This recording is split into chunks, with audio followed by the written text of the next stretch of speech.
Bonjour tout le monde.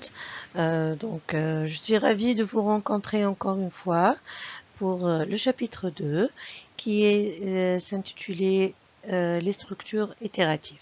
On a vu l'autre fois dans le chapitre 1 les structures conditionnelles. On va continuer maintenant avec les structures itératives. Bien sûr, tout est enchaîné. Si on va faire un programme, ça dépend du problème et ça dépend de ce qui est demandé.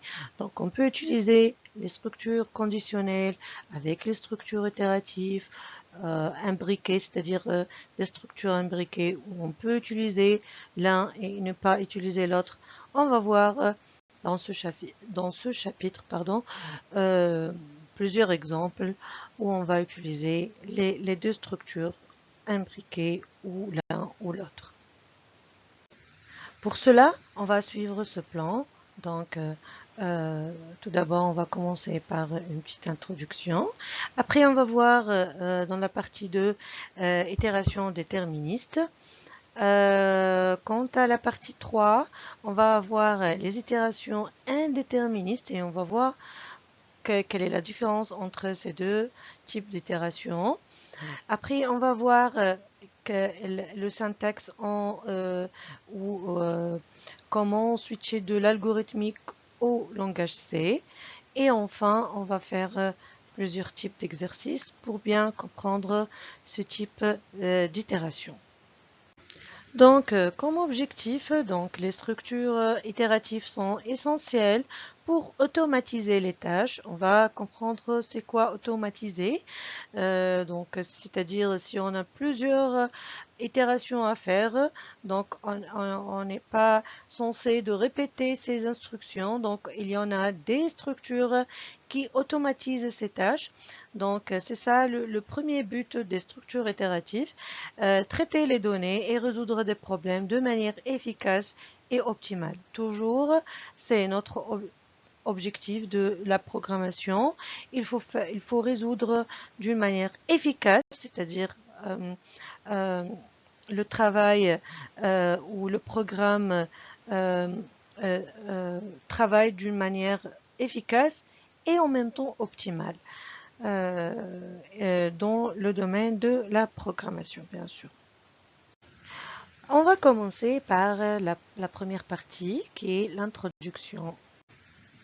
Lorsqu'on veut répéter plusieurs fois un même traitement, plutôt que de copier une fois là où les instructions, on peut demander à l'ordinateur d'exécuter une fois une suite d'instructions.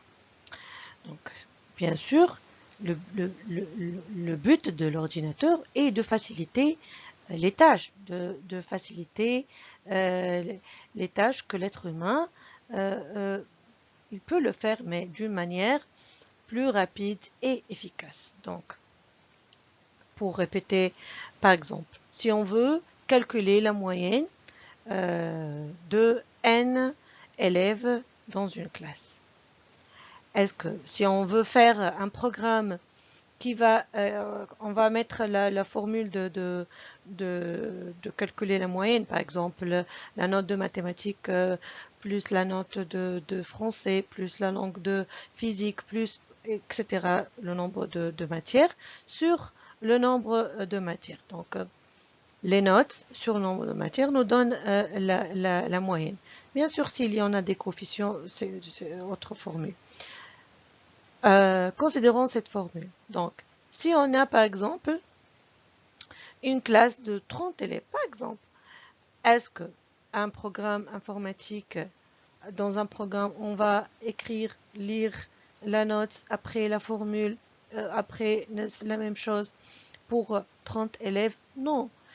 Il faut une manière automatique de calculer les moyennes de tous les élèves d'une manière automatique. C'est pour ça qu'on a eu recours à la technique d'itération.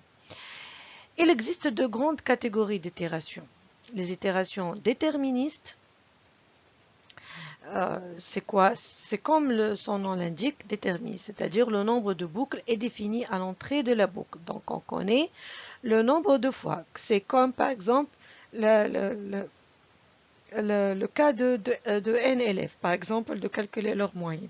Donc, on connaît le nombre d'élèves. Donc, ici, dans ce cas, les itérations sont déterministes, c'est-à-dire on sait ou on connaît le nombre de boucles. Alors que les itérations indéterministes, c'est-à-dire on ne connaît pas ou on ne sait pas le nombre d'itérations. Ici, l'exécution de la prochaine boucle est conditionnée par une expression booléenne. C'est-à-dire, on répète l'instruction si la condition est vraie, est toujours vraie. Par exemple, je ne sais pas, par exemple, tant que la moyenne est inférieure à 10, ou par exemple, tant que la moyenne est supérieure à 10, l'élève est admis. Donc, on va répéter cette itération tant que la moyenne est supérieure à 10. Si la moyenne est inférieure à 10, donc on sort de la boucle et on termine là où on affiche une autre chose. Donc, ici, indéterministe, c'est-à-dire on ne connaît pas le nombre de répétitions. On va voir ces deux types d'itérations tout à l'heure. Donc, on va commencer par les itérations déterministes. Donc, pour les itérations déterministes, il existe une seule instruction permettant de faire des boucles déterministes. C'est l'instruction pour. Donc, il n'y a pas plusieurs types d'itérations. Pour le cas d'itération déterministe, la seule instruction, c'est la boucle pour. Pour sa syntaxe, donc on met le mot pour, après identifiant d'une variable de type scalaire, et on va l'affecter valeur de début à valeur de fin. Et après, on va écrire faire. Donc, instruction à exécuter à chaque boucle. Donc ceci est entre pour et fin pour. Donc ici, on va mettre les instructions qu'on va faire. Par exemple, comme le cas que je viens de le dire, le cas de calculer les moyennes des étudiants. Donc on va écrire pour, par exemple, I. I, c'est un identifiant compteur. Donc pour I, par exemple, de 1 à 20, c'est-à-dire 20 élèves, par exemple, on va écrire la formule, par exemple, note maths plus note français plus note physique sur 3. Par exemple, 3 matières. Donc, on va faire la moyenne de 3 matières. Donc, l'instruction, c'est la formule de la moyenne. Et fin pour. Donc, ici, la boucle va faire 20 fois, parce que j'ai dit que I de 1 à 20. Donc, on va faire cette instruction 20 fois. Et la fin de la boucle, on écrit fin pour. Dans ce cas, la variable utilisée prend successivement les valeurs comprises entre valeur de début et valeur de fin.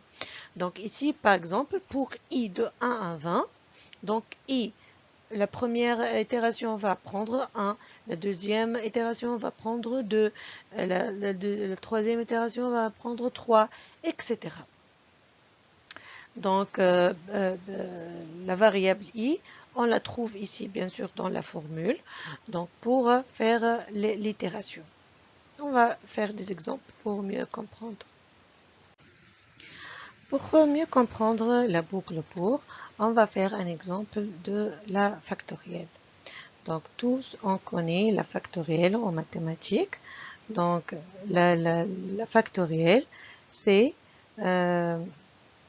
par exemple, je vais écrire ici, par exemple, factoriel n,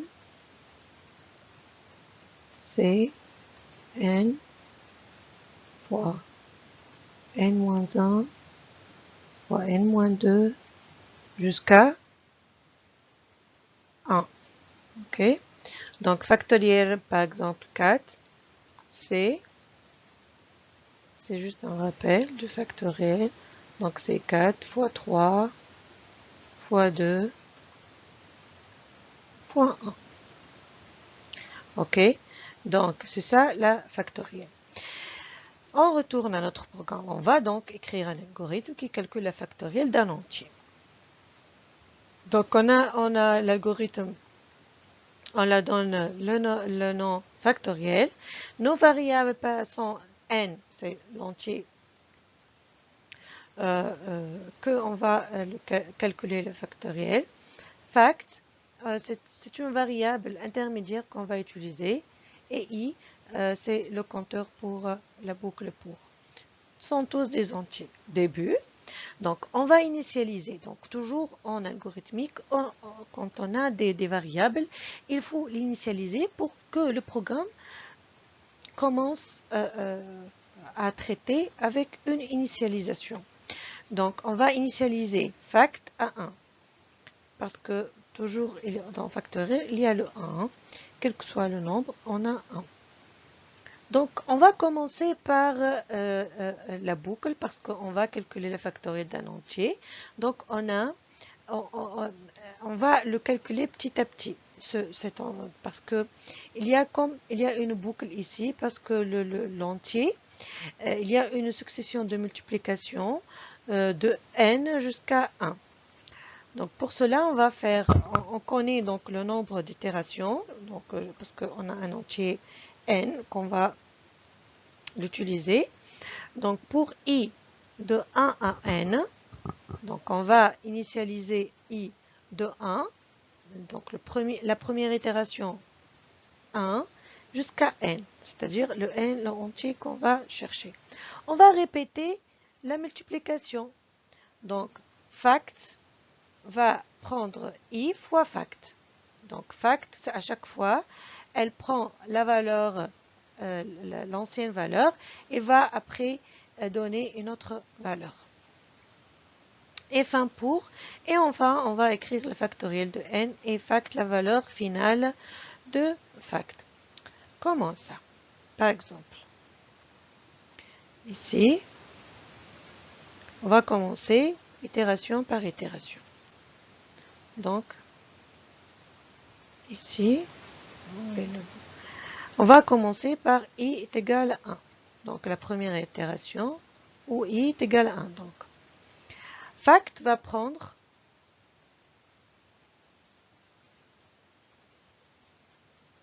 i fois fact. I, la première i, c'est 1, fois fact. Donc, fact, elle est initialisée à 1. Donc, l'ancienne valeur, c'est 1. Donc, 1 fois 1 est égal à 1. Donc, l'itération numéro 1, fact est égal à 1. L'itération numéro 2, i est égal à 2. Fact, c'est comme ça le programme fonctionne. Hein? Donc, fact va prendre i, qui est 2, ici, fois fact. La dernière valeur de fact, c'est 1. Donc, factoriel de 2, c'est 2. La factorielle de 1, c'est 1. Donc, après i est égal à 3. Fact va prendre i, qui est 3, fois l'ancienne valeur de fact, c'est 2. Est égal à 6. Donc, factoriel 3, c'est 6. Jusqu'à la énième itération. Donc, par exemple, on prend par exemple n ici, est égal à 5, par exemple. Donc, elle va être fact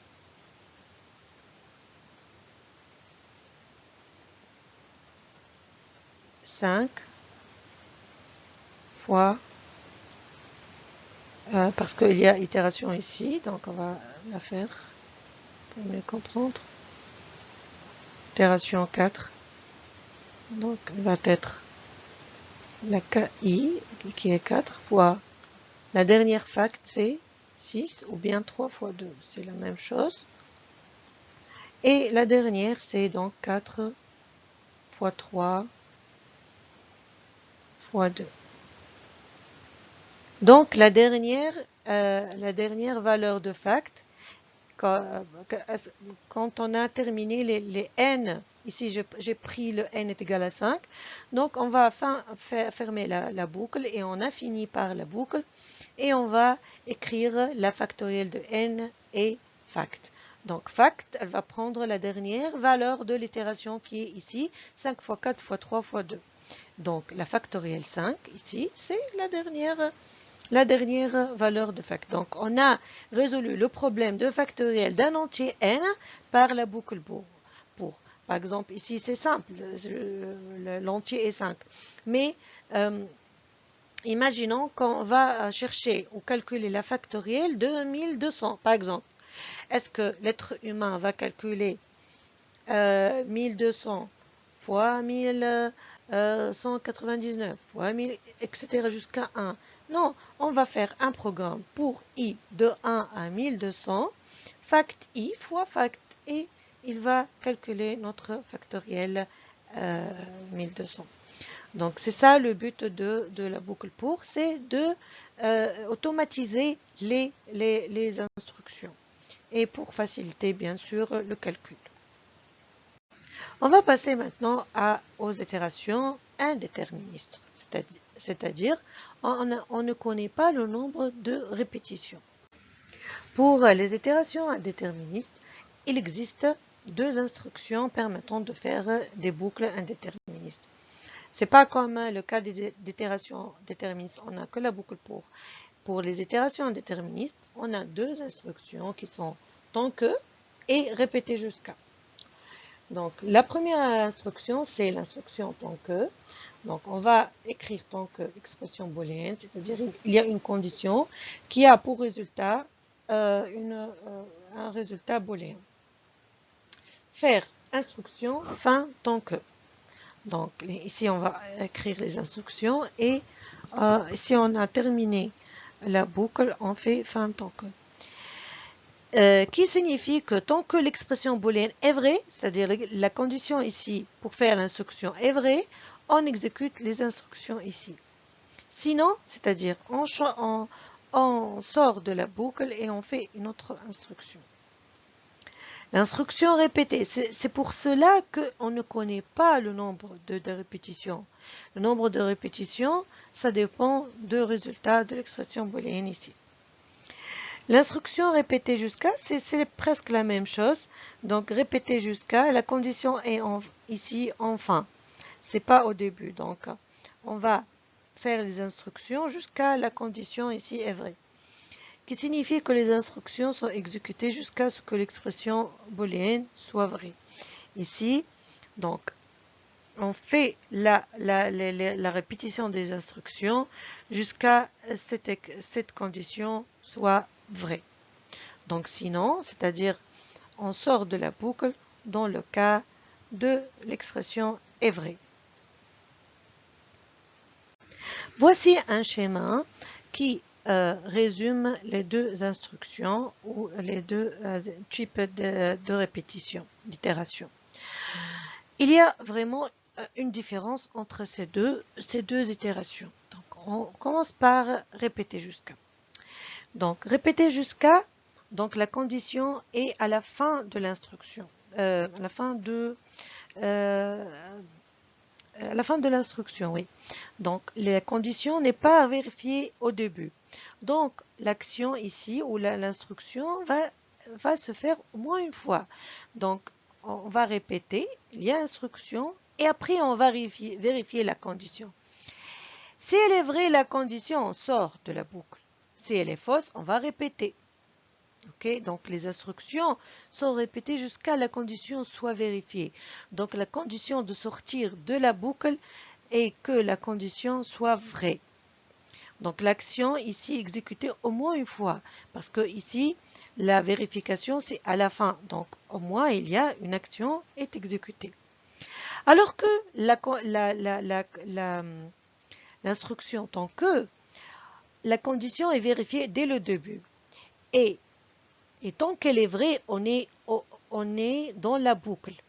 On sort de la boucle si la condition est fausse. Donc, ce n'est pas la même chose. Donc, ici, tant que la condition est vraie, on fait cette action. Et on va répéter jusqu'à la condition est fausse. si la condition est fausse, on sort de la boucle. Donc ici, tant que la condition est vraie, les instructions sont répétées. Action exécutée 0 ou plus. C'est-à-dire, on peut ne pas faire l'action dès le début. Dès le début, la condition est fausse, donc on sort de la boucle. Donc ici, on peut 0 fois faire l'action. Mais ici, au moins une seule fois se fait l'action parce que la condition est vérifiée à la fin. C'est ça la différence entre tant que et répété. Donc, pour récapituler ce qu'on vient de dire, que la structure répétée elle est présentée par répéter jusqu'à. Donc, on a instruction au milieu et ici, on a une condition booléenne. Donc, arrivé à la première ligne, répéter, quelle que soit la valeur de booléen, le programme rentre dans la boucle. Ici, pour la structure répétée, au moins une fois, il va faire l'instruction. Parce qu'il va entrer, après il va vérifier. Si la condition est vraie, donc il va sortir de la boucle. Si elle est fausse, il va répéter. La machine exécute au moins une fois la série d'instructions de la boucle. La machine effectue au moins une itération parce que la condition aux premières lignes n'est pas vérifiée. Elle est vérifiée à la fin. Pour la structure tant que la condition est vérifiée au début, arrivé à la première ligne, tant que pour entrer dans la boucle, la valeur de booléen doit être vraie. Pour entrer et faire l'instruction, on doit vérifier la condition. La machine ne peut jamais exécuter la série d'instructions parce que par exemple ici, si la condition n'est pas vérifiée, il va sortir de la boucle. La machine peut ne jamais exécuter, donc le cas de non condition vérifiée. La machine ne jamais effectuer les itérations dans la boucle. Donc la différence, la majeure différence entre répéter jusqu'à et tant que, c'est que dans la structure répétée, on peut faire l'instruction au moins une fois. Dans la structure tant que, on peut ne jamais entrer dans la boucle quand la condition n'est pas vérifiée. Prenons l'exemple le plus courant pour comprendre ces genres de structures. Donc, un exemple de contrôle de saisie. Donc, écrire un algorithme qui demande à l'utilisateur un nombre compris entre 1 et 3 jusqu'à que la réponse convienne. Donc ici, c'est simple, c'est un problème courant. Donc, on va écrire un programme qui demande à l'utilisateur d'entrer un nombre entre 1 et 3. Donc, comment on va écrire ce programme? On va donner un nom à cet algorithme, saisie nombre 1. Les variables sont n entier, début, et on va ici utiliser la structure répétée jusqu'à. Parce que on peut faire l'instruction au moins une fois. Donc, écrire, entrer un nombre entre 1 et 3. Donc, il va afficher à l'écran, entrer un nombre entre 1 et 3. Et on va faire lire n, c'est-à-dire on va entrer par le clavier un entier n. Supposons qu'on a entré 3 par exemple, ou 4 par exemple. 4. Il va vérifier maintenant jusqu'à n supérieur ou égal à 1 et n inférieur ou égal à 3. Donc ici, la condition va être vérifiée. N, ce qu'on vient d'entrer par le clavier ou saisir par le clavier. Donc, par exemple, 4. Est-ce que le 4 elle est supérieur ou égal à 1 et en même temps inférieur ou égal à 3? Non. Elle n'est pas inférieure ou égale à 3. Donc, on va répéter. Entrer un nombre entre 1 et 3. Lire n. On va entrer 5. On va vérifier est-ce que 5 elle est supérieure ou égale à 1 et inférieure ou égale à 3. Non, elle n'est pas inférieure ou égale à 3. Donc, on va répéter. Entrer un nombre entre 1 et 3. On va saisir par exemple 2. On va vérifier est-ce que 2 elle est supérieure ou égale à 1 et inférieure ou égale à 3. Oui. 2, elle est comprise entre 1 et 3. Donc, on va sortir de la boucle. Et il va afficher, on peut ajouter ici, afficher le nombre, c'est n. Par exemple, n, il va afficher ici 2. Donc, ici, la boucle va être bouclée, va être répétée jusqu'à la condition est vérifiée. Donc, c'est pour cela qu'on va utiliser répéter jusqu'à et la condition est vérifiée à la fin. Si on va faire tant que n inférieur ou égal à saisir n, on peut ici entrer n dès le début, qu'elle n'est pas entre 1 et 3 et on va sortir de boucle. C'est pas ça. On ne peut pas utiliser dans ce cas tant que. On doit utiliser répéter jusqu'à. Donc, vous voyez ici la différence. Par l'expérience de plusieurs exercices, vous allez comprendre comment, quand on va utiliser répéter jusqu'à et quand on va utiliser tant que et quand on va utiliser pour. On va faire un autre exemple aussi, un contrôle de saisie, mais un autre exemple. Donc, écrire un algorithme qui demande un nombre compris entre 10 et 20 jusqu'à la réponse qu'on vient. Donc, c'est la même chose. On va entrer ou saisir un nombre jusqu'à obtenir un nombre entre 10 et 20. Mais en cas de réponse supérieure à 20, on fera apparaître un message, entrer un nombre plus petit. Et inversement, entrer un nombre plus grand si le nombre est inférieur à 10. Donc le cas, on va ajouter d'autres cas où la réponse est supérieure à 20 ou inférieure à 10. Donc voici la correction de cet exemple. Donc on va donner un nom saisie nombre 2 et on a comme variable n comme tout à l'heure et début on va utiliser la structure répétée jusqu'à parce qu'on va saisir un nombre compris entre 10 et 20, c'est comme tout à l'heure. Donc la condition ici c'est que n supérieur ou égal à 10 et n inférieur ou égal à 20. Donc parce qu'on veut saisir un entier entre 10 et 20. Donc, on va entrer un nombre entre 10 et 20, on va afficher ceci, et on va saisir avec lire n le nombre. Mais c'est ce que le programme demande, c'est qu'on doit afficher, si on donne un nombre inférieur à 10, donc on doit afficher entrer un nombre plus grand. Si on a saisi un nombre supérieur à 20, on va afficher entrer un nombre plus petit. Donc, répéter jusqu'à.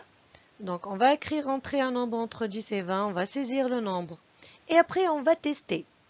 Si n est inférieur à 10, alors, écrire entrer un nombre plus grand. Donc, on va juste afficher entrer un nombre plus grand. Sinon, c'est-à-dire sinon, c'est le cas contraire de n inférieur à 10, c'est-à-dire n supérieur ou égal à 10. Il y a une autre condition, il faut que n supérieur à 20. Parce que dans le cas où n supérieur, parce que notre condition est d'avoir un nombre inférieur ou égal à 20. Donc le cas où vous avez saisir un nombre supérieur à 20, donc le cas contraire ici, mais on ajoute une condition que n supérieur à 20, alors il faut entrer un nombre plus petit. C'est comme des messages pour aider à entrer des nombres adéquats qui sont entre 10 et 20. Donc, c'est juste des affichages pour aider.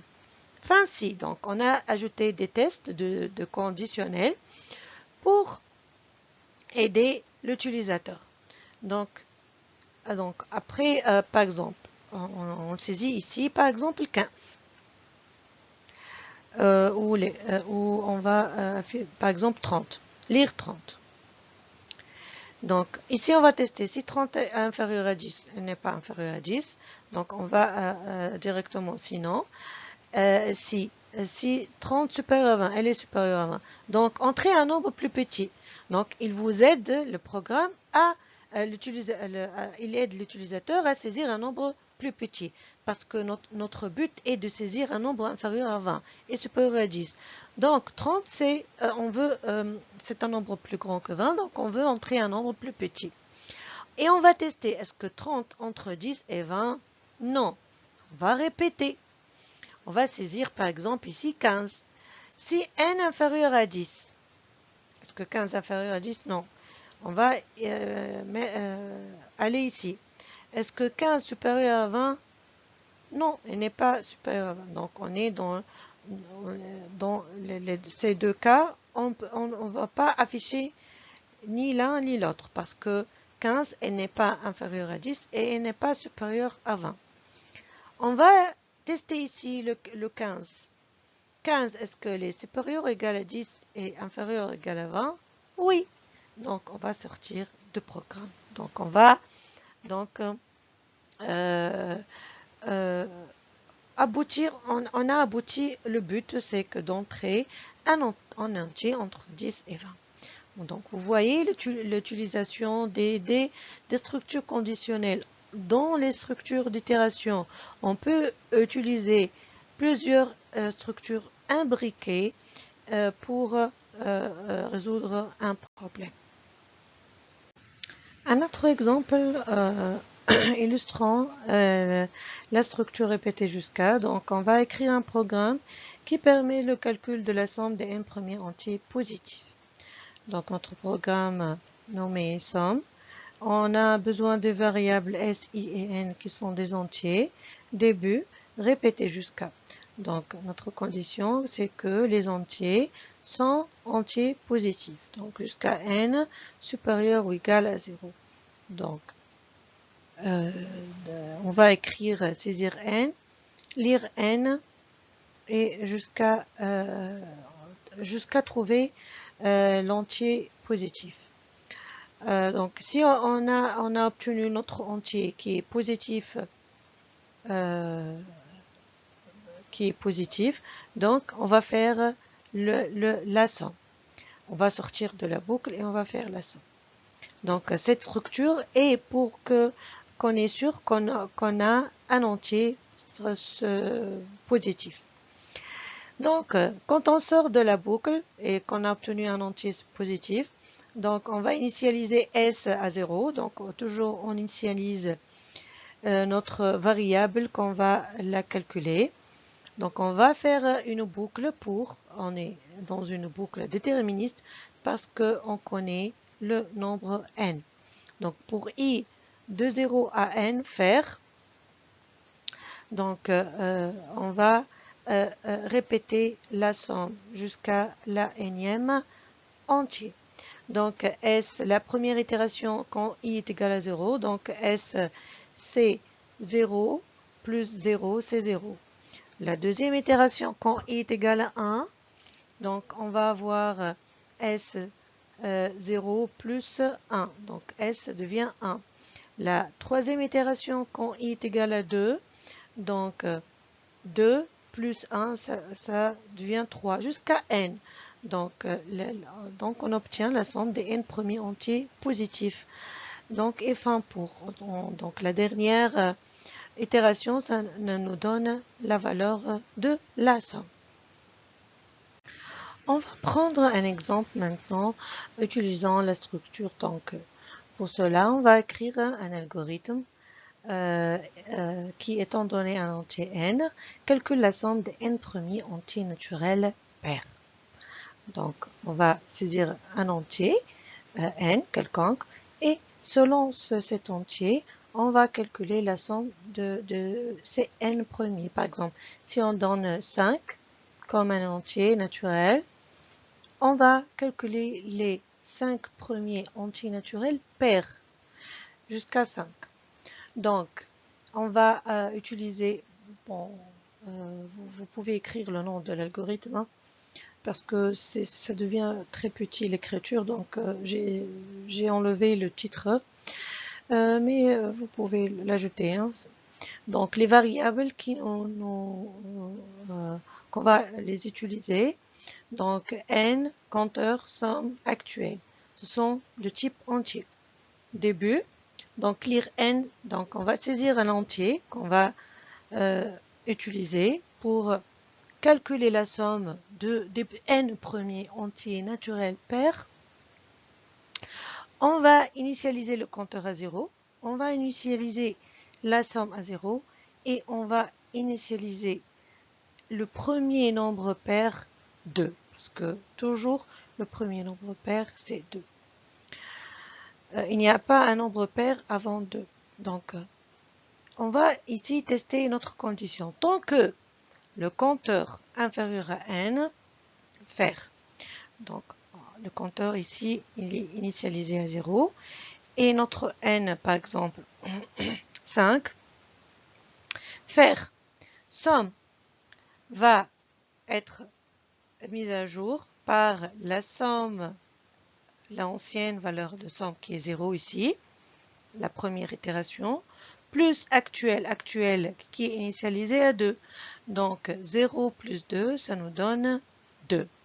Donc la première somme. Et on va incrémenter actuelle par 2 parce que toujours pour aller au nombre premier, au nombre pair prochain, on incrémente par 2 et non pas par 1. Donc, par 2. Donc la prochaine ou le prochain nombre premier, pardon, c'est pas premier, le nombre pair prochain, on l'incrémente par 2. Et on va incrémenter le compteur. Donc, c'est-à-dire ici, on s'arrête notre somme quand le compteur devient égal à n. Donc ici, tant qu'il est inférieur à n, on fait la somme parce qu'on veut sommer les n premiers entiers naturels. Donc ici, la première itération où le compteur est égal à 0. Donc la deuxième itération va être égale à 1. Donc somme, la dernière somme, la valeur qu'on a dit 2. Donc somme devient 2 plus actuelle. Donc actuelle, on a incrémenté par 2. Donc ça devient 4. Donc 4 plus 2, ça devient 6.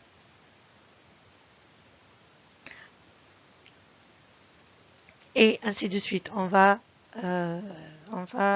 incrémenter le compteur et la valeur actuelle jusqu'à finir le compteur jusqu'à n. Donc ici, on a dit que le premier compteur, c'est compteur égal 0, première itération. Donc la somme va être somme 0 plus actuelle 2. Donc la somme, ça devient 2. Le compteur, ça devient 1 après. Et la valeur d'actuelle devient 4. Ok? Compteur 1, donc la somme devient 2 plus 4. Donc ça devient 6. Compteur est égal à 2. La somme, ça devient 6, parce que l'ancienne valeur c'est 6. Et l'actuel, ça devient 6.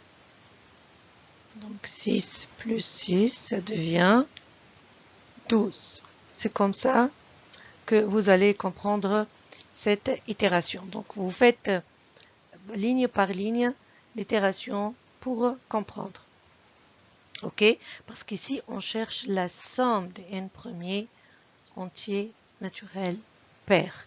Donc on a sommé 2, après 2 plus 4, après donc cette somme c'est 2 plus 4 qui est 6. Donc la prochaine valeur c'est 6, donc 6 plus 6, et ainsi de suite, jusqu'à le compteur, ça devient égal à n, parce que on s'arrête quand cette condition est fausse.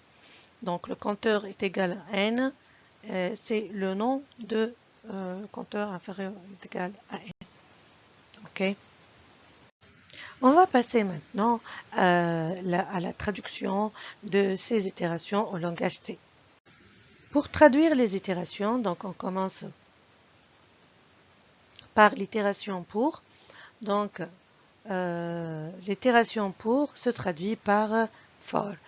Donc, l'instruction pour est traduite par l'instruction for, qui a la syntaxe suivante. For, on ouvre les parenthèses, on a trois écritures qu'on va écrire dans les parenthèses. La première écriture, c'est l'initialisation, après la condition de répétition et après l'incrémentation. On ferme les parenthèses de for et là, on va écrire notre instruction dans la boucle. Donc, exemple ici, on a for i est égal à 0, i, donc i inférieur à 10, et i++, c'est-à-dire on incrémente i par 1. Donc ici, c'est comme en algorithmique pour dire i de 0 à 10. OK? Et pas 1. C'est-à-dire parce que la boucle pour, on peut mentionner le pas à 1 ou 2, c'est-à-dire l'incrémentation. Est-ce que le compteur, on ajoute 1, on ajoute 2, ou on ajoute 3, ou décrémente. Ça dépend du besoin de programme. Donc ici, c'est comme on dit pour i de 1 à 10. Ou bien pour i, on l'affecte 0 à 10. Faire, donc faire quoi? On va écrire la valeur de i. Donc ici, c'est pourquoi on a formaté par d, pourcentage d, pour dire que c'est un entier. Et on retourne à la ligne et on va afficher la valeur de la variable i, qui est ici. La première itération est égale à 0. Donc on va afficher 0. Pour i est égal à 1, on va afficher 1 jusqu'à i inférieur strictement à 10, c'est-à-dire on s'arrête à 9. Donc on va afficher 9. Passons maintenant à l'instruction tant que. On va traduire l'instruction tant que par l'instruction while dans le langage C, qui a la syntaxe suivante.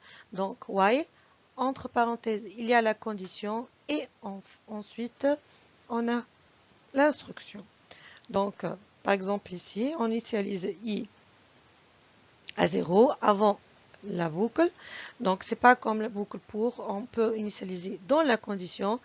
Ici, dans la boucle tant que, on initialise i avant la boucle et après on écrit le while et entre parenthèses la condition d'arrêt ou bien la condition d'entrée dans la boucle.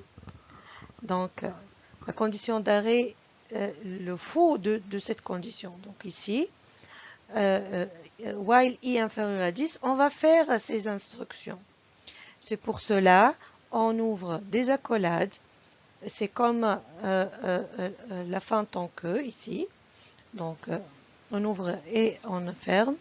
Et on va ici afficher la valeur de i. Et après on incrémente par 1. I++ pour incrémenter par 1. Donc l'initialisation et l'incrémentation se fait, n'est pas dans les parenthèses comme la boucle pour. Pour l'instruction répétée, elle est traduite par l'instruction do while qui a la syntaxe suivante. Donc, on va écrire do, les instructions, après while et la condition. Donc, la condition ici à la fin. Donc, par exemple, on initialise avant la boucle, c'est comme la boucle while, c'est-à-dire tant que. Donc, l'initialisation se fait avant et on écrit do. Et on ouvre des accolades, on écrit les instructions et on va tester la condition d'arrêt. Donc ici, on va faire l'instruction au moins une fois. Donc on entre dans la boucle quel que soit. On va afficher i et on incrémente et après on va tester i. Donc le i testé après l'incrémentation. Donc ici i est égal à 0. On va afficher ici 0. On va faire i++, c'est-à-dire i est égal à 1. On va tester. Est-ce que i elle est inférieure ou égale à 10? Oui, elle est inférieure ou égale à 10. Donc, on va sortir. Si elle n'est pas inférieure ou égale à 10, on va répéter l'entrée dans la boucle. Ok, c'est donc la philosophie de l'instruction répétée. Elle est contraire à la philosophie d'entrer à la boucle tant que. Donc ici, on entre et après on teste. Donc si la condition ici est vraie, on sort de la boucle. Donc on s'arrête de faire les instructions quand cette condition est vraie. Alors que pour l'instruction tant que, on sort de la boucle quand la condition est fausse. Okay. Donc voici un tableau résumant les trois instructions while, do while et for. Donc par exemple ici on a une initialisation de la valeur de n. On va utiliser qui est égal à 10. On va utiliser la variable i. I est initialisé à 1. While i inférieur ou égal à n, on va afficher i. Et on va incrémenter de i++. Donc ici, la première i, ça devient 1. Donc, et on a n est égal à 10. Donc, while i inférieur ou égal à n. Donc, 1, tant que 1 inférieur à 10, on va afficher. Donc, dans ce cas, on va afficher 1. Et on va incrémenter i de 1. Donc, i, ça devient 2. Et on va entrer encore une fois ici et on va tester. Est-ce que i est inférieur ou égal à 10? Oui, parce que 2 est inférieur ou égal à 10. Donc on va afficher 2 et on va incrémenter de 1. Ça devient 3. Et 3, est-ce qu'elle est inférieure à n? Oui, elle est inférieure à 10. Donc on va afficher ainsi de suite jusqu'à l'incrémentation, par exemple ici, 11. Quand i devient 11, est-ce que i qui est 11 inférieur ou égal à n qui est 10? Non. Donc on va sortir de la boucle. Pour la do while, donc initialisation à n à 10, on va utiliser i et on va initialiser i à 1 et on va faire nos instructions. Donc on va afficher. Donc le premier affichage, quel que soit, on ne va pas tester. Donc ici, on va afficher i la première instruction, elle est à 1. Donc on va afficher 1. Et on va incrémenter i à 1. Donc ça devient 2. Et on va ici tester. Est-ce que i elle est inférieure ou égale à n? Oui. 1 ou bien 2 ici. 2 parce qu'on a déjà fait i++. Donc est-ce que 2 est inférieur ou égal à 10? Oui, elle est inférieure ou égale à 10. Donc on va sortir de la boucle. Donc vous avez ici, vous voyez la différence ici, il a affiché les 10 premiers, les chiffres, mais ici il a affiché une seule fois et il a sorti. Pour la boucle pour, maintenant. Pour la boucle pour, on a initialisation n à 10, int i, pour i de 1 jusqu'à n, donc i inférieur ou égal à n, i++, on incrémente à chaque fois par 1, on va afficher i. Donc pour la première instruction ou itération i est égal à 1, on va afficher 1 et on va tester. Est-ce que 1 est inférieur à n? Oui, elle est inférieure à n, on va incrémenter i++, ça devient 2. Donc on va printf i qui est 2. Donc on a affiché 2 jusqu'à, on va afficher 1, 2, 3, 4, 5, jusqu'à où i est égal à où ça devient supérieur à n. On va sortir de la boucle. Donc ici aussi, on va afficher de 1 à n, comme pour la boucle tant que. Mais pour la boucle do while, elle va afficher une seule fois et il va sortir de la boucle. Donc vous voyez la différence entre les trois conditions ou les trois instructions. Donc il y a une différence surtout entre tant que et répété. On va maintenant entamer la dernière partie qui est la partie 5 où on va faire plusieurs exercices pour mieux comprendre. Donc on va commencer par le premier exercice. Donc, donner la trace d'exécution de l'algorithme suivant. Donc, ici, on a un algorithme et on va donner la trace d'exécution, c'est-à-dire comment l'ordinateur va exécuter ce programme. Donc, ici, il y a bien sûr le nom de l'algorithme. Ici, dans certains cas, je l'enlève. Donc, on a les variables. Vous pouvez le donner à n'importe quel nom. Donc, les variables i et x qui sont des entiers. On a début pour i allant de 1 à 4, pas à 1 faire. Donc, ici, c'est comme on a notre syntaxe. J'ai fait exprès, donc, parce qu'il y a des bouquins où on écrit comme je vous ai donné dans les premiers slides. On peut i et on affecte avec flèche 1 à 4 et pas 1, c'est-à-dire l'incrémentation se fait par 1. Donc à chaque itération, on ajoute 1. Faire. Ou bien on peut écrire le mot-clé allant. C'est comme vous voulez. Il y en a plus. Il y en a, si vous voulez, il y a un syntaxe qui est un peu nouveau. Donc, et aussi, on peut trouver parfois dans des bouquins point virgule. Et dans d'autres bouquins, il n'y a pas le point virgule. Donc, c'est la même chose ici. En algorithmique, on n'a pas de grands problèmes. On peut ici aussi trouver le mot variable et le mot et le type entier. Il est avant les variables. Donc, il y en a si vous voulez, une mise à jour de syntaxe. C'est pas un vrai syntaxe parce que l'algorithmique, c'est une forme standard. Elle n'est pas standardisée, ok, mais elle n'est pas un langage qui doit être dans l'ordinateur. Il voit exactement. Donc, c'est pas un grand problème si vous oubliez un point virgule, par exemple. Ou si vous allez écrire ici i flèche 1. Donc, les deux syntaxes, on peut les utiliser. Donc, ici, notre programme pour i allant de 1 à 4 par 1, c'est-à-dire l'incrémentation se fait par 1. Donc, i ici, elle prend la première valeur 1, la deuxième valeur 2, parce qu'il y a le pas à 1. Si le pas 2, par exemple, est de 1 à 4, donc le premier pas 1, le deuxième pas, ça devient 3. Donc, ça dépend ici de l'incrémentation.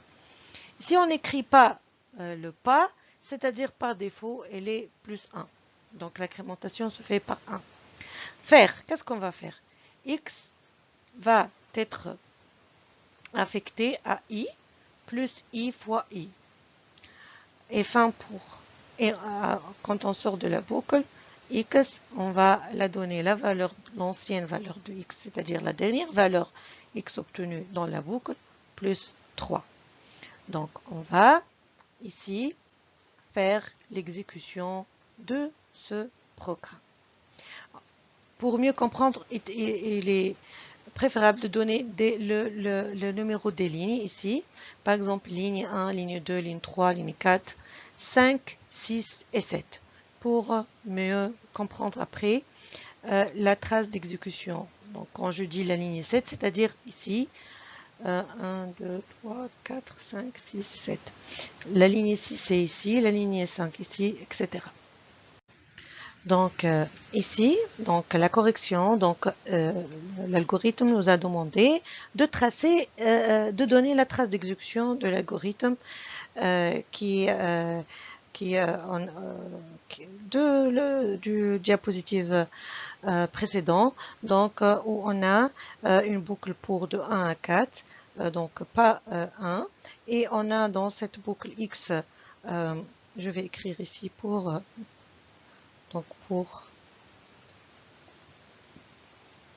on a pour i, donc de 1 à 4, donc pas 1, c'est-à-dire plus 1, faire. Donc à chaque fois, on incrémente i par 1. Donc on a, qu'est-ce qu'on a? On a x, i, pour ne pas oublier ce qui nous a été demandé. Fin pour Et enfin, on a x incrémenté par 3. Ok, donc ici, on a la boucle de 1 à 4. Avant de démarrer la boucle, on n'a pas i et x initialisés. Donc i et x sont vides. Ils n'ont pas de valeur. Donc en entrant dans la boucle, i va prendre la première itération. La première itération, c'est i est égal à 1. Donc on va faire l'exécution. Donc x est égal à i, qui est 1, plus i fois i, qui est égal à 1 fois 1. Donc 1 plus 1 fois 1, ça devient 2. Donc x, la première itération, x est égal à 2. Après, on va, parce que le pas est égal à 1, donc on va incrémenter i par 1. Donc l'incrémentation, donc la deuxième itération, ça devient i est égal à 2. Donc la deuxième itération, i est égal à 2. X, ça devient i plus i fois i. Or que la dernière i, qui est 2. Donc l'itération, ça nous donne 2. Donc 2 plus 2 fois 2, ça nous donne 6. La troisième itération, parce que i de 1 à 4, donc i est égal à 1, après i est égal à 2, après i est égal à 3, donc x ça devient i plus i fois i, la dernière i c'est 3, donc i 3 plus 3 fois 3, ça devient 12. Et la quatrième itération c'est 4, i est égal à 4, donc x ça devient égal à 21, en remplaçant la formule par la dernière i. Et après la boucle, mais avant la ligne 6, c'est-à-dire avant cette ligne est égale à 6. Donc où i est égal à 4 et x égale à 20, parce qu'on s'arrête parce que i est égal à 4. Donc la dernière itération, c'est 4. Donc c'est pourquoi on va sortir de la boucle. Donc après la boucle, c'est-à-dire on a sorti de la boucle parce que c'est fini. Donc les i de 1 à 4 et on va sortir. Mais avant de commencer cette itération, on a i est égal à 4, la dernière mise à jour de i, et x est égal à 20. OK? Donc, les valeurs des variables, ça prend les dernières valeurs. Maintenant, on va faire x. Quand on sort de la boucle, x va être affecté. X plus 3, donc la dernière valeur qui est 20, plus 3, donc x, ça devient 23. Parce que donc la dernière valeur ici c'est 20. 20 plus 3, ça devient 23. Et la dernière valeur de i c'est 4. Ainsi, la fin de l'algorithme, x a par valeur 23. Donc ici, la trace d'exécution, on va trouver x égale à 23. On va faire un autre exercice. Donc ici, écrire un algorithme qui affiche le carré de tous les entiers compris entre 0 et 10. C'est un exercice très simple. Donc, on sait le nombre d'itérations. Donc, ici, on a les entiers entre 0 et 10. Donc, c'est simple. On peut utiliser une instruction déterministe. Donc, la boucle pour. On a notre algorithme, par exemple, on va l'appeler carré entier. Nos variables, ici, vous voyez ici, j'ai utilisé la notation variable et les entiers avant les noms de variables. On peut écrire var comme tout à l'heure et i carré, 2 points entiers. Et les deux syntaxes sont vraies. Début, donc pour i allant de 0 à 10, faire. Donc si les plus importants, ici l'instruction. Donc on va afficher le carré de tous les entiers. Donc on va commencer par l'entier 0. Donc c'est pourquoi on a la boucle pour i de 0 à 100. Donc carré va être i fois i. Donc le premier carré de l'entier 0, c'est i fois i. Le i est initialisé à 0 parce que la boucle pour, elle est initialisée de 0 à 100, jusqu'à 100. Et vu qu'on n'a pas mis le pas, donc c'est par défaut plus 1. Hein. Chaque itération, il y a incrémentation par 1. On va afficher i, donc la valeur de i qui est 0 ici, au carré, donc la chaîne de caractères affichée au carré, et la valeur de carré qui est ici 0 fois 0 qui est 0. Donc la première itération va nous afficher 0 au carré et 0. On va incrémenter par 1 et i, ça devient égal à 1. Donc le carré va prendre une autre valeur qui est 1 fois 1. Donc le carré va avoir la valeur 1. Donc il va afficher 1 au carré et 1. Après, i va incrémenter par 1 et ça devient 2. Donc, carré va mettre à jour sa valeur et ça devient 2 fois 2. 2 fois 2, donc carré, ça devient est égal à 4. Donc, 2 au carré et va être affiché 2 au carré et 4. Il va incrémenter par 1, 3. Donc, carré va mettre à jour sa valeur, 3 fois 3. Donc, l'affichage 3 au carré est 9. Et ainsi de suite jusqu'au i est égal à 100. Donc, le dernier affichage, c'est i carré va être 100 fois 100. Donc, 100 fois 100. Écrire, donc, va être affiché 100 au carré et 10 000, je crois. 10 000. Donc, va être la valeur du 100 fois 100. OK? Donc, c'est ça l'affichage. Donc, il va faire l'affichage de tous les entiers compris entre 0 et 10 jusqu'à le dernier entier qui est pardon, 100, c'est pas 10.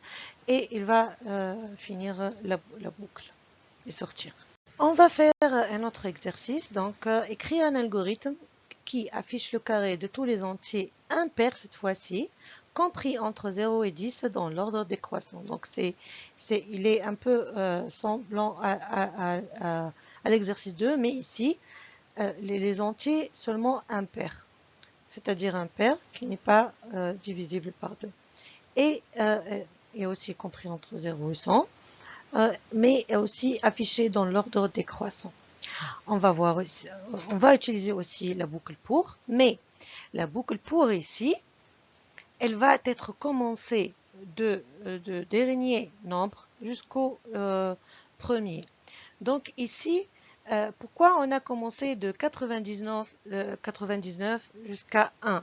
Donc on va commencer l'initialisation de i par le plus grand nombre impair inférieur à 100. On ne peut pas commencer par 100 parce que 100 c'est un nombre pair. Donc on veut afficher les entiers impairs entre 0 et 100.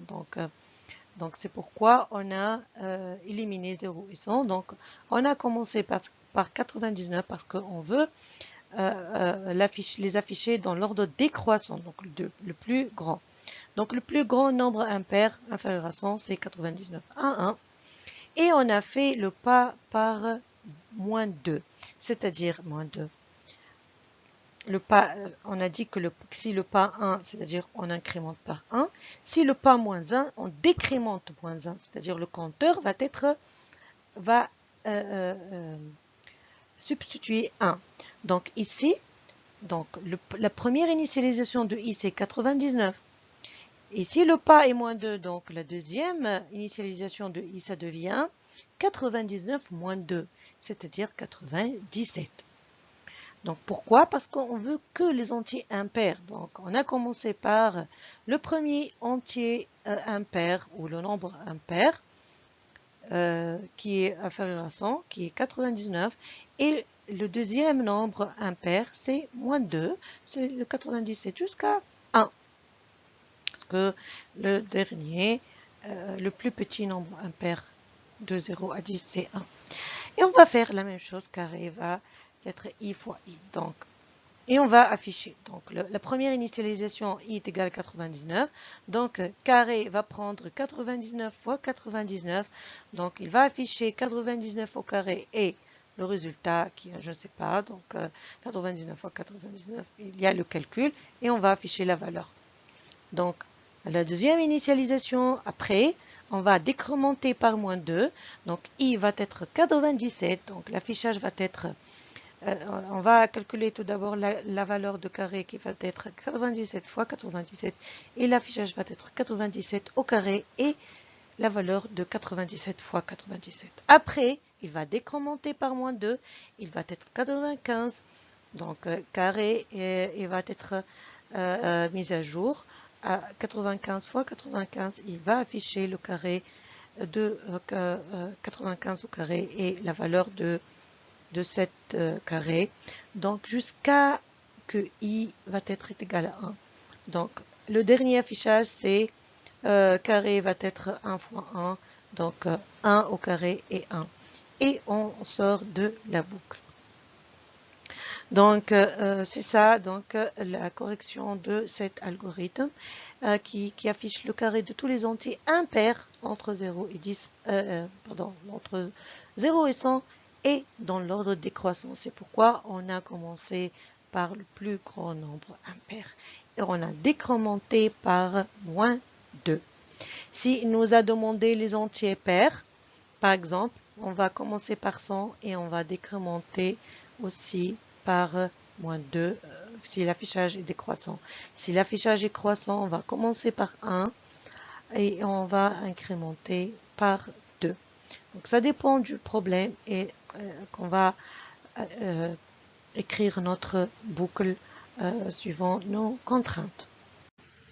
Donc l'exercice suivant, donc il nous demande d'écrire un algorithme qui affiche le plus grand entier parmi 100 entiers saisis par l'utilisateur. Donc l'utilisateur en tout et pour tout, il va saisir 100 entiers. Et donc il va chercher le plus grand. Donc on a donné le nom plus grand entier. Donc les variables i, nombre, max, c'est ce qui sont des entiers. Début. Tout d'abord, il va afficher, entrer le premier nombre. Donc, et il va saisir ce nombre et l'initialiser à la variable max. Donc, tout d'abord, il va donner un nombre et on va initialiser ce nombre à la valeur max. Donc, la valeur max est initialisée avec le premier nombre saisi. Pour qu'on puisse travailler avec, toujours, on a besoin d'initialiser. Donc, après, on va faire une boucle. Cette boucle, on va entrer dans la boucle qui est de 2 à 100. Parce que pourquoi on a éliminé 1? Parce qu'on a déjà entré le premier nombre. Donc, après la boucle de 2 à 100, donc on va ici saisir 99 autres nombres. Donc, l'utilisateur va saisir 99 nombres et il va chercher le plus grand parmi ces nombres. Donc, c'est pour ça qu'on a une boucle pour, parce qu'on connaît, elle est déterministe, on connaît où on s'arrête à 100.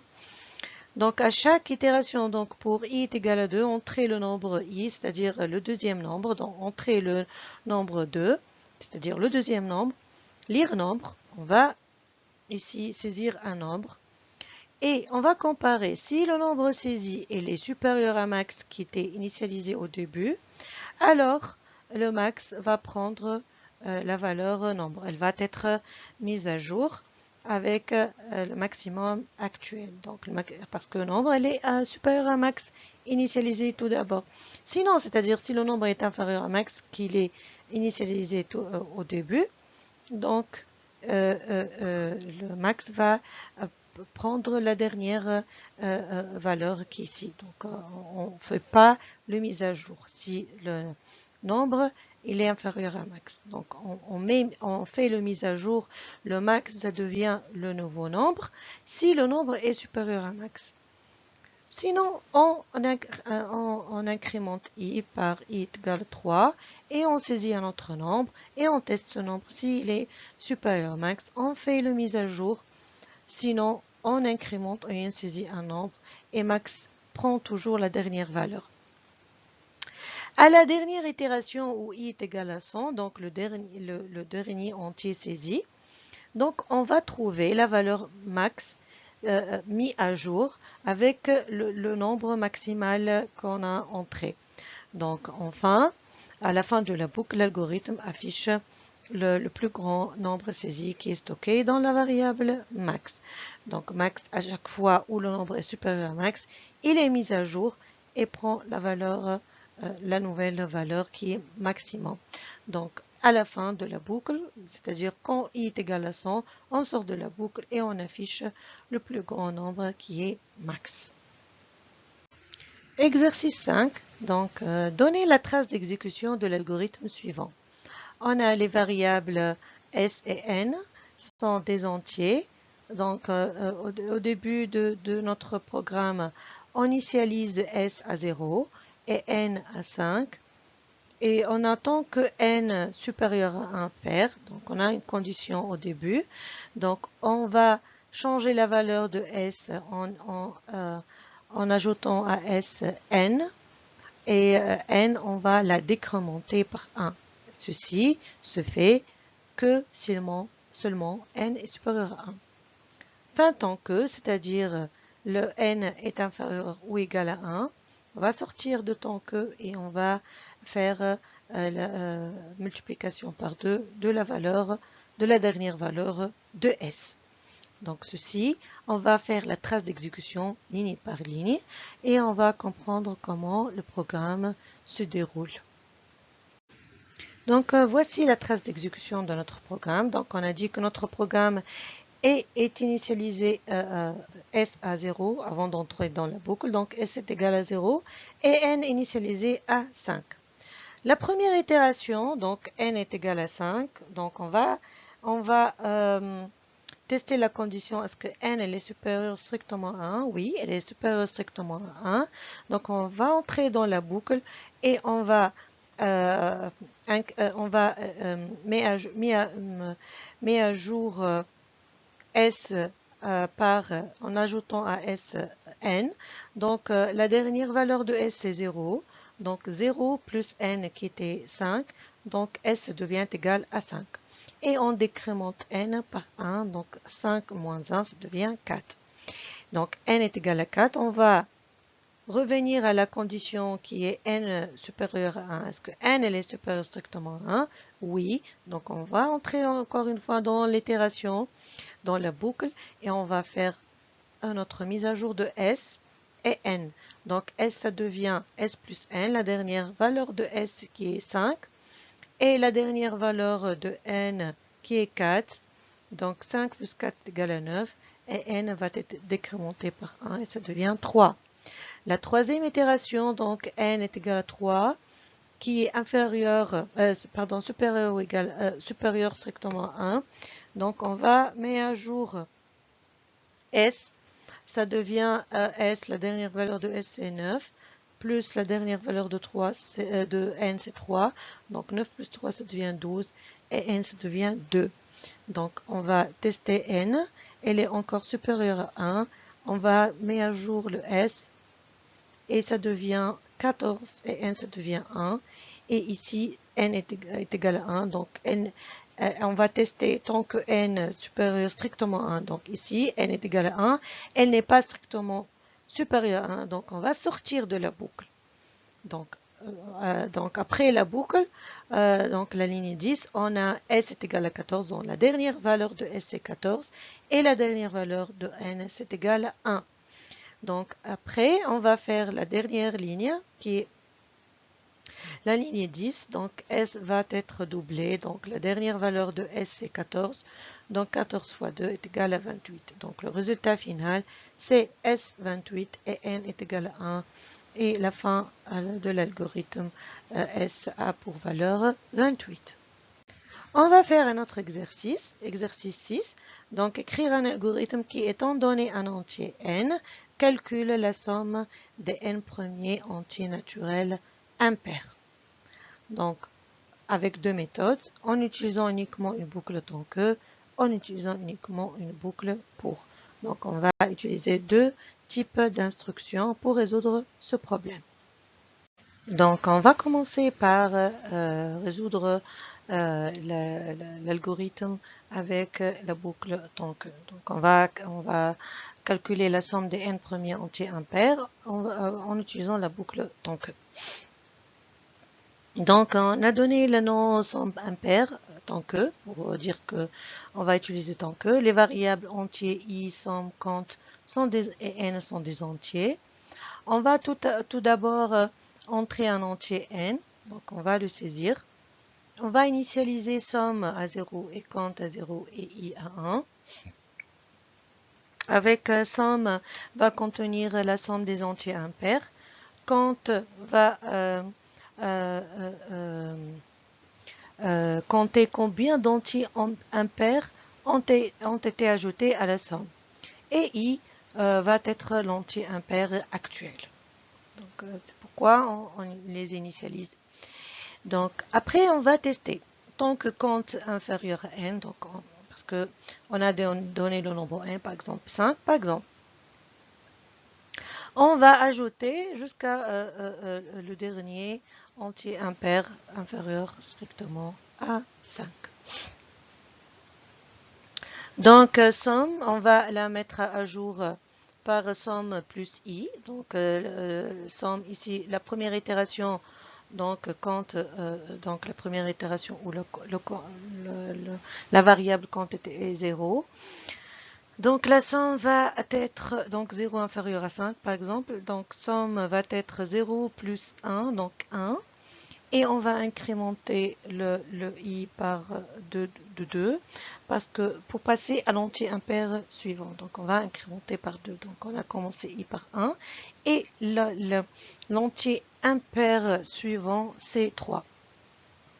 Donc la somme va être 0 plus 1, donc la somme va être 1. Et après, le i va être 3 et compte va être 1. Et on va tester. Donc 1 inférieur à 5, oui. Donc on met un jour. Donc somme va être, la dernière somme, elle est 1. Donc 1 plus i qui est égal à 3, donc va être 4. Donc on incrémente i par 2. Donc i va être 5. Donc, et le compteur va être 2. Et ainsi de suite jusqu'à terminer où on arrive à n, à compteur est égal à n. Donc dans notre cas 5. Et on va sortir de la boucle et on obtient la somme des n premiers entiers impairs qui sont la somme qui est stockée dans la variable somme. Ok, donc on a incrémenté par 2 pour à chaque fois passer de l'entier impair à l'autre. Donc petit b, on va utiliser maintenant une boucle pour résoudre le problème de calcul de somme impair. Donc on va donner comme nom somme impair pour, c'est-à-dire pour donner un nom significatif à l'algorithme. Les variables sont i, somme et n comme des entiers. On va saisir un entier n. On va initialiser la somme à 0 qui va stocker la somme finale des n entiers impairs. Donc on va faire une boucle. Donc la boucle pour i allant de 1 à 2n moins 1 par pas de 2 ou pas 2. Donc tout ce syntaxe est équivalent. Donc le pas ici 2 parce qu'on cherche les entiers impairs. Et pourquoi 2n moins 1? Parce que c'est le dernier entier impair avant 2n. Donc parce que 2n est impair, donc 2n moins 1 est impair. Donc la somme, à chaque fois que i est incrémenté par 2, donc on va prendre i, la première itération i est égale à 1, donc la somme va être 0 plus 1, 1, donc première itération nous donne somme est égale à 1. Après, la boucle va incrémenter le i par 2, donc elle va prendre i3, donc après va être 1 plus 3, ça fait 4. Donc, après, i va être 5, donc 4 plus 5, ça fait 9, jusqu'à i est égal à 2n moins 1. Et la dernière valeur de somme, c'est la somme finale des n premiers entiers impairs. Exercice 7. Donc, écrire un algorithme qui demande à l'utilisateur de saisir un entier compris entre 11 et 17, et ceci jusqu'à que la valeur saisie soit dans cet intervalle. Donc, c'est simple.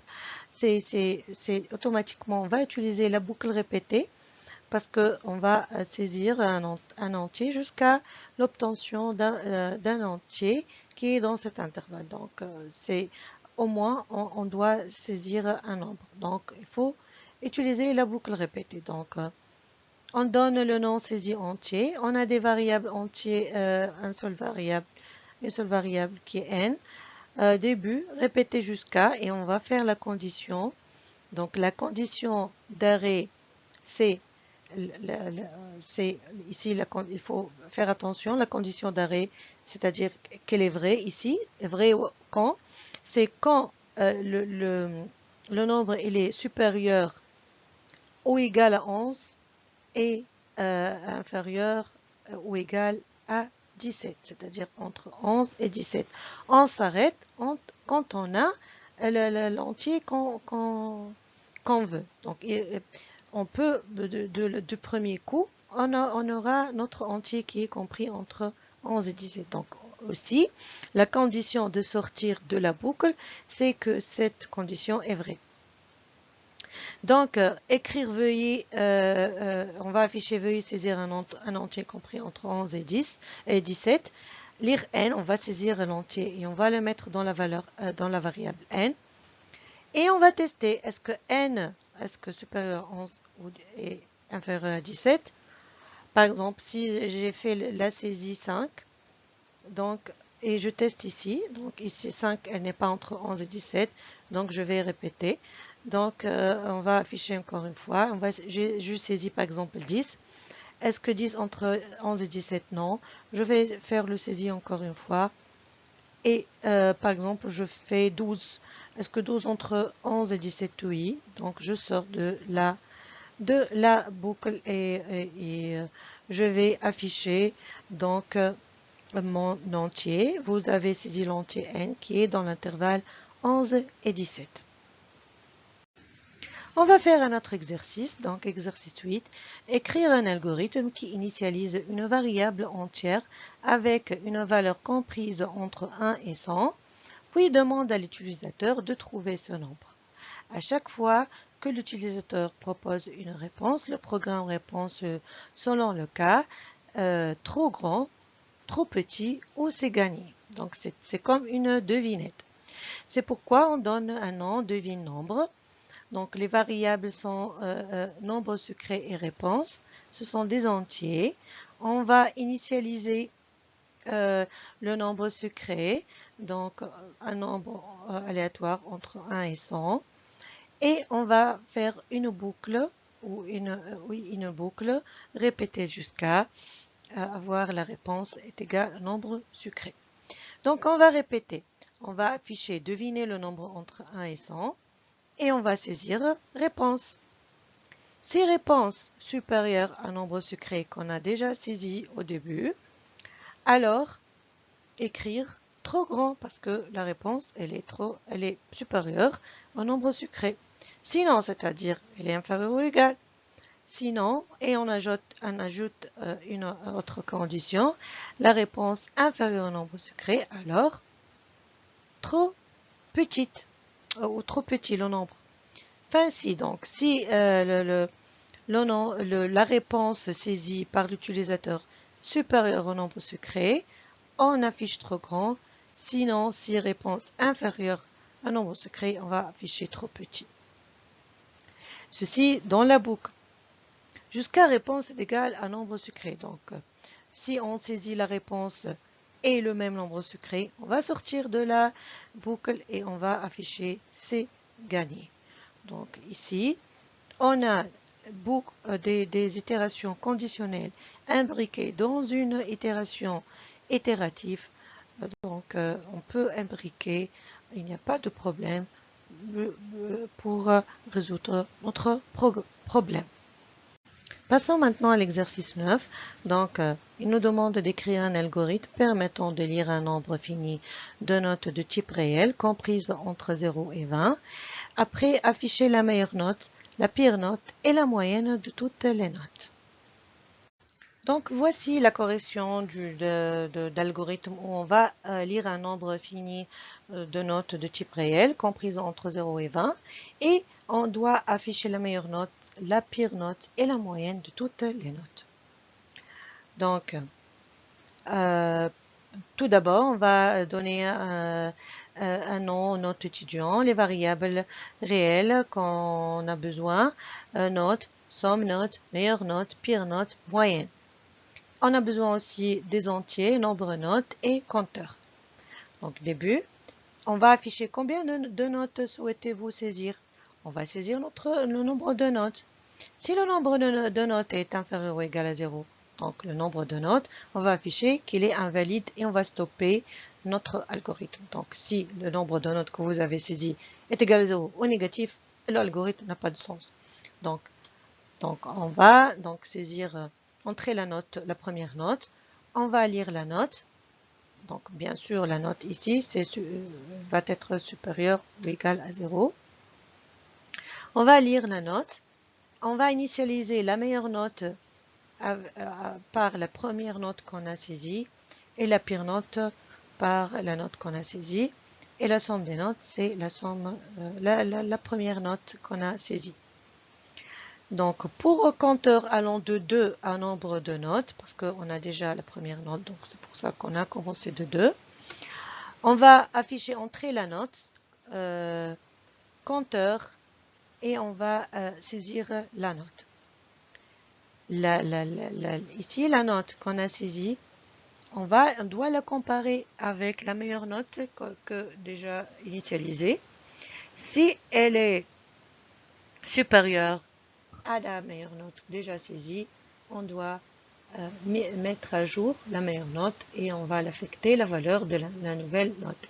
Sinon, c'est-à-dire, elle n'est pas supérieure à la meilleure note, donc on va ajouter une condition. Et s'il est inférieur à la pire note, donc on doit mettre à jour la pire note, ça devait être la note. Et on va répéter tout ceci jusqu'au nombre de notes. On finit le nombre de notes qu'on doit les saisir. Donc le compteur va être incrémenté de 1. Et la somme, c'est la somme de notes. Donc la première somme de notes qui est la première note saisie. Après, on ajoute la dernière note qu'on a déjà saisie à chaque fois.